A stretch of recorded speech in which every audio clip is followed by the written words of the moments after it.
Hello, in this module we are going to discuss the set of constraints that an agent trying to choose between consumption and leisure is facing at every point in time. Remember, this is in the context of a representative agent economy where all individuals are assumed to be identical, markets are competitive, and for now we are just focusing on a static economy.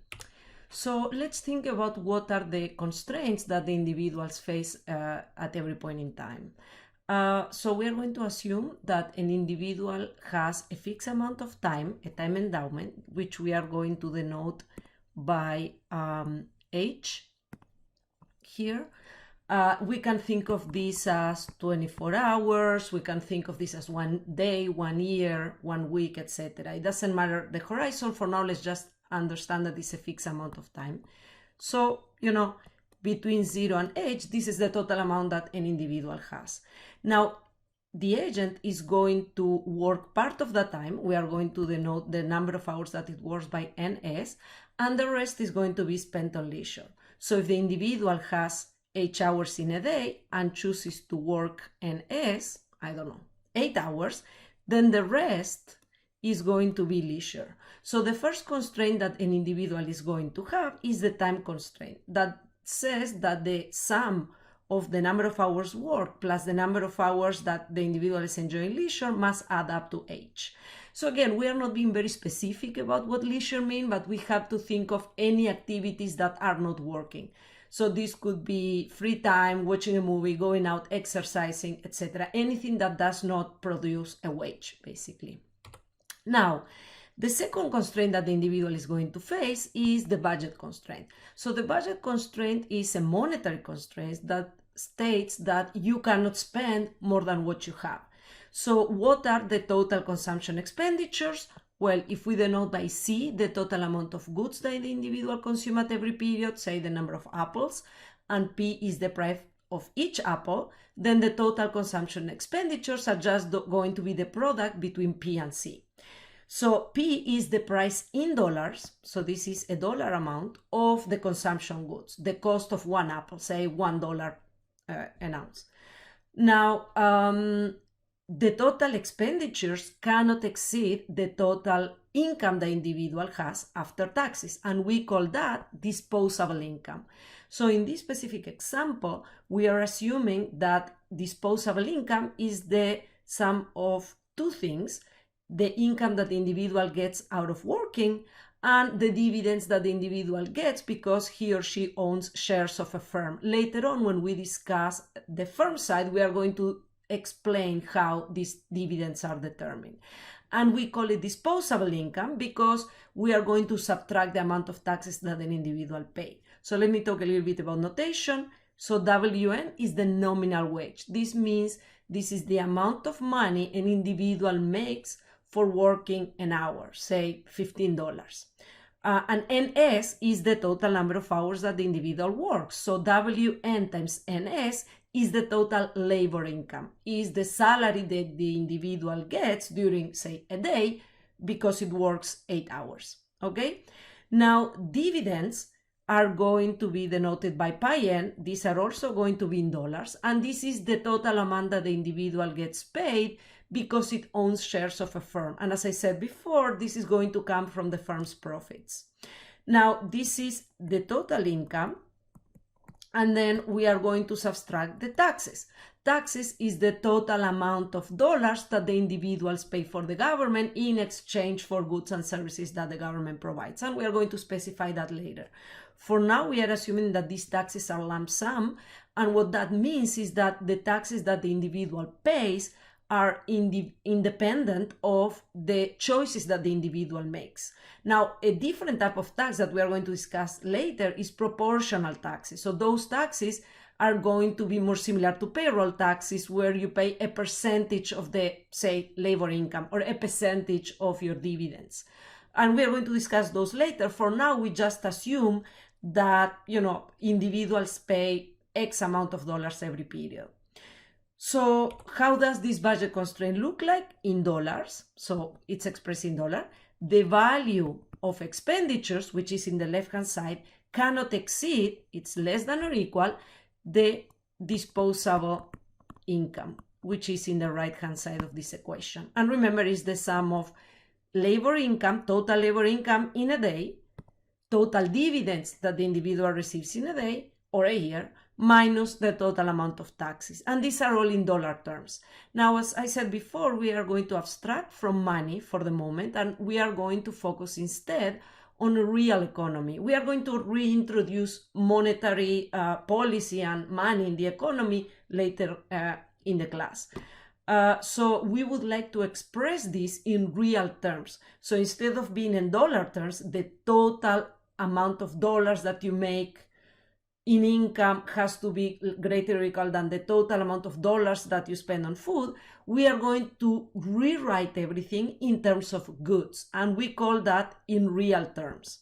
So the same way as when we discuss, for example, real GDP, we divide GDP by the price level, we are going to define real income or real expenditures in consumption as the total amount that we spend divided by the price. So basically what I'm going to do now is I'm going to divide both sides of the equation by P, and I'm going to redefine these variables. So these ones cancel out, so we just have consumption. So now C represents the total expenditures in apples, and we are going to denote the ratio between the nominal wage and the price, the real wage. So W is going to be the real wage rate or the real wage. So this is kind of saying the amount of goods, apples, that you can buy if you work an hour in a day. Now, pi n over P is going to be real dividends in real terms. So this is, instead of saying if you own stocks of a company, you get X number of dollars, now we are going to say that you have the right, or you get the equivalent of pi apples for each stock of the company that you own. And finally, T is just going to be the ratio between the nominal taxes and the price level. So now we have our budget constraint in real terms, and this is the equation that we are going to work with. Now, remember that we are actually trying to reduce the number of things that the individual chooses. We want to reduce the number of variables, so we want to rewrite this, instead of in terms of consumption and work, we want to rewrite it in terms of consumption and leisure. Now, before I do that, let me just tell you that for an individual, W, pi, and T are all exogenous variables. So all the individual is actually have power of is to choose how much to consume and how much to work. And we can already see from the budget constraint that the more the individual works, the more the individual is going to be able to afford in terms of consumption. So let me clean this up a little bit. So we can see that, the more you work, the higher your wage income, and hence the more the level of consumption that you can afford. But remember that the amount that you're going to work is going to be, the total amount of, that you have a fixed amount of hours in a day. So if you work more, then you are going to enjoy less leisure. And remember that our agent cares about consumption and leisure. These are the things the agent likes to do.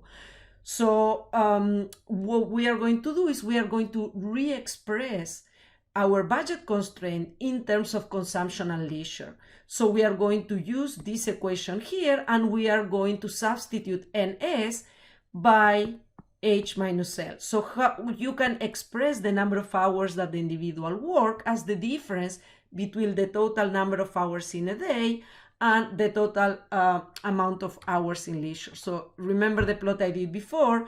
Instead of writing it as NS here, we are going to write NS as H minus L. So this is the amount of leisure, this is the amount of NS, so we can rewrite NS as H minus L, okay? So let me go here. So this is what we do here. We are basically using the time constraint and rewriting working hours as a function of leisure, and then we are going to replace that in our budget constraint. So now we have a budget constraint that depends on two things, consumption and leisure. And moreover, we are going to rewrite this budget constraint and rearrange it so that it is easier to see which functional form it's going to have. So I'm going to multiply W times H, and I'm going to multiply W times L, and I'm going to rearrange the terms. And then what we can see, let me change color to make it a little bit clearer. We can see that now our constraint has two parts, WH plus pi minus T. This is just a constant for the individual. This is a constant, is something exogenous. This is basically the total amount of income an individual would be able to make if it enjoys zero leisure. Now, if the individual enjoys zero leisure, so if L would be equal to 0, that's the total amount the individual would be able to consume. However, if the individual chooses to have a positive value of L, then it will have to reduce the amount of consumption. So basically, another way of seeing this constraint is to think that the individual can spend resources that can be earned in the labor market in two ways. It could either buy consumption or it could either buy leisure. And what is the price of leisure?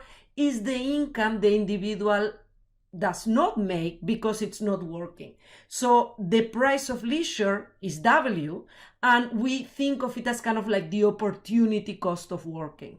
Okay, so and what we have here is the total amount of disposable income that the individual can choose to split between consumption and income. Consumption and leisure. Okay, so the next thing we want to do is to plot this thing. So let me go back to above, and let me clean this a little bit so we see how our budget constraint looks like. So notice that our budget constraint is the sum of two things, and an intercept, because remember this is just a constant, and a slope. So if we are thinking about plotting the budget constraint in the CL dimension, in consumption and leisure, to try to understand what are all the possible combinations of consumption and leisure that this agent can afford, then we look at the resource constraints, and we know that this is just a linear function where this is the intercept and W is the slope. So what is W telling us? It's telling us how much can consumption and leisure be traded for each other. Okay, so if you spend 1 more hour at the gym, then you're not working that hour, then you lose $15, then you cannot buy your apples for $15. That's kind of the way of understanding this equation.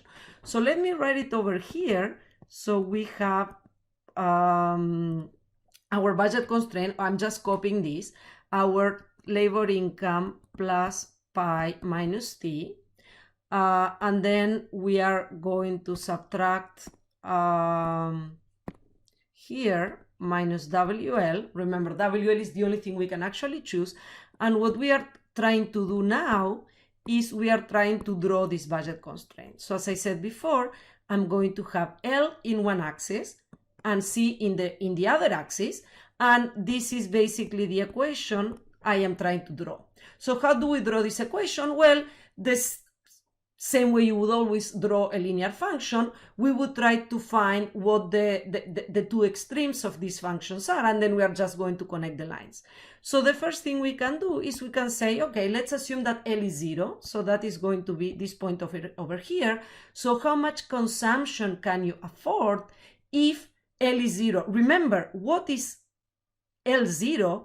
L equals 0 means that you are working 24 hours a day. So if you work 24 hours a day, then this part in blue disappears. So what you can afford is WH plus pi minus T. So you make maximal income. We are going to call this point A. This is one extreme in our equation. You make maximal income and you eat you consume very little leisure. Okay?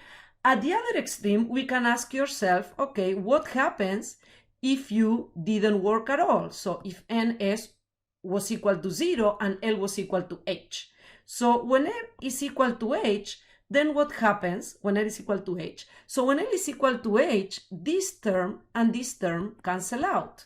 So the amount of consumption is just going to be pi minus T. So what is that value? Well, what that value is depends on what is pi minus t. Is it a positive number or a negative number? So we have two cases. In case one, we are going to assume that pi is smaller than t. What does that mean? Well, intuitively, what this is telling us is that taxes are so high that if you did not work at all, you wouldn't have enough money from your dividend to pay for your taxes, so you would need to consume a negative amount of consumption, which of course doesn't make sense, but let's think of that for a second. So if in this case, if pi is smaller than t, then consumption would be negative. It would be something around here, pi minus t in case one, which means this is where your other point in the budget constraint would look like, would be. So what would our budget constraint look like? Well, it's just the line, assume that's a line, is the line that connects those 2 points. And it's a line that, as we said before, it has a slope of minus w. Now, of course, this point here is not really feasible because we are not allowing individuals to have negative consumption. So the smallest amount of the largest amount of leisure that you can enjoy is the one that allows you to work and still pay your taxes. So what would that be? Well, this point here, let's call this point B and this point C. So what is, or D, let's call it D because C is consumption. So what is point D? The point D is it tells us the combinations of consumption and leisure that imply a zero value of consumption. So what would our budget constraint be, or what does our budget constraint tell us about consumption? So now let me take this out of here and let me rewrite it.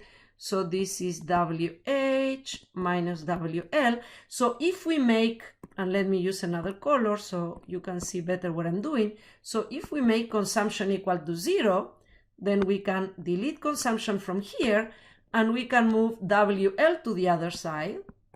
And then we can divide everything by W. So the amount of leisure that would allow you to have zero consumption is this one over here. So this is basically what we have at this point. So this is the total amount that you would need to work in order to be able to afford zero consumption, okay? So I just have, because maybe this is a little bit messy, I wrote this down a little bit nicer here. So as I said before, case one is the case where the taxes are so high that if you work zero, you cannot pay for them. So you will need to work some minimum amount. And that minimum amount is just what we derived before, H plus P minus T over W. Now, when we connect points A and B, we get our budget constraint. Remember, the slope here is minus W. So what is the slope? The slope is telling us what is the change in C when you change L is equal to minus W. So the slope of the budget constraint is telling us how this constraint allows us to exchange consumption for leisure. If you want to work all the time, you can eat a lot of consumption. If you don't want to work as much and you want to enjoy a lot of leisure, then you can allow very little consumption. Now, anything inside this triangle is what we are going to call feasible, meaning that these are all the possible combinations that allow the individual to satisfy her three constraints: the time constraint, the budget constraint, and of course the fact that consumption cannot be a negative number. So when we discuss later what is the optimal decision or the optimal choice of consumption and leisure, we are going to go back to this graph, because what this graph is giving us is another way in which we are going to refer to this is the budget set. Okay, so it's the set of all the combinations and C and L that you can afford given wages, given taxes, given the total amount of hours that you have, and given the total dividends. These are all the exogenous variables. Everything inside the triangle are going to be possible combinations. What we are going to do in the next module is try to figure out where in this triangle the individual will choose to be. Okay, so what I want to do now is to fix ideas, work on a specific example. So let's assume that the total endowment of time is 10, that the wage rate is 2, and that you have no dividends and pay no taxes. So what is our budget constraint? Remember, our budget constraint is W times H plus pi minus T minus WL. Now, in this specific example, pi is 0, T is 0. So all we have is the maximum amount of income we could make if we worked all the time. And this is 10 times 2, 20. And our wage rate is 2. So what is our budget constraint going to be? It's going to be 20 minus 2L. Because again, the wage is 2 and W times H is 10 times 2. Now, what are the intercept and the slope of this line? So remember, we want to plot this line. So we have C and L in each axis. So remember, when L is equal to 0, what is going to be the maximum amount of consumption that you can make? That is 20. And it's exactly the intercept of this line. So when L is 0, again, L is 0 means that you're working 10 hours. So if you work 10 hours, you can make at most $20, and this is what you are going to be able to consume. Now, at the other extreme, when L is equal to H, which in this case it's 10, so when L is equal to 10, what's going to happen? When L is equal to 10, then C is 20 minus 20. So basically, you're going to not be able to have any consumption. So our budget line is going to look something like this. Let me fix this a little bit. So our budget line is going to be something like this with a slope of minus 2. Okay? So let me, now I have it like looking a little bit nicer in case you cannot read my handwriting. So again, how do we draw our budget line? We first replace all the numbers into our equation, we simplify a little bit, and we make it into an easy to read and easy to plot budget line. And we try to identify the intercept. The intercept is what you are going to have here, where the x-axis, which is leisure in this time, is 0, and that's going to be the value of the variable in the y-axis, which in this case is consumption. And then to find the other point in our line, we are going to make L equal to its maximum value, which is H, which in this case is 10. And that's where we are going to have C to be equal to 0. And this is going to be a line with a slope of minus 2, okay? So for each unit of leisure that you enjoy, you do not make $2, so you have to cut down your consumption by $2. And again, our feasible set is going to be everything that is inside this line, meaning that the agent can afford anything in that triangle. Okay? Now let's look at another example. Let's suppose that now the individual gets profits of $2, but it has to pay $4 in taxes. So this is the case that we were discussing before, where pi is smaller than t. Okay, so how does our budget constraint look like now? Well, now we are going to have W times H plus pi minus t. Now remember, W times H is simply 20. And then pi is 2 and t is 4. So what is going to be our intercept now? Our intercept is going to be 18. So when we draw L and C, now we have 18 instead of 20. And again, why is this? Because even though we made $2 in dividends, we had to pay $4 in taxes. So what would the value of consumption be if you were to spend L equal to 10 now? So if L was equal to 10, if you wanted to spend all your time, all your available time in leisure, then the value of consumption would be 18 minus 2 times L, which is 20. So C would be equal to minus 2. So we would have something like this. So the other point would be here. So our budget line would be something like this, which of course, all this thing here is not feasible, not okay, because you cannot actually have negative consumption. So what is our budget set in this case? Our budget set is still going to be, let me change the color, is still going to be the value of, the value of consumption that is inside of this triangle, because you have your time constraint and you have your constraint that C has to be greater or equal than 0. Okay, so let me clean up this a little bit and show you a plot that it's a little bit easier to read.